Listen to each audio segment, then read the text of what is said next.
This is the Lone Crater YouTube. We hope this video helps. You start by collecting specific materials so each step flows smoothly. This avoids stopping mid-build. Once you have polymer clay, fabric scraps, beads, and basic tools, create a firm base. Roll clay into a torso and head shape, then insert a 1/2 eye pin to anchor limbs. Make sure to keep proportions consistent. Use a ruler or reference photo. As you form joints and rough limbs, press seams carefully to avoid air pockets. This prevents cracking when you cure the clay. Now focus on the complex middle work where details bring Elsa to life. You sculpt facial features gently, use small tools and a damp brush to smooth. This yields cleaner lines after baking. Then create the dress by cutting a simple pattern from glitter fabric, hem the edges, and glue the bodice to the cured torso.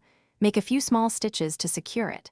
For hair, attach yarn or synthetic strands in rows and trim. Once done, style into a braid and set with a drop of glue. Finish by assembling and refining so your toy endures play. You insert limbs onto eye pins and test the range of motion. Once satisfied, secure with hot glue and hide joints with fabric trims. Paint facial and dress accents in thin layers, allowing 15-20 minutes to dry between coats, then seal with a matte varnish to protect color.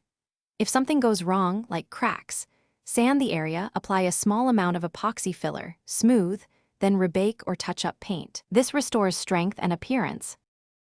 Thanks for watching. Consider subscribing if we helped you.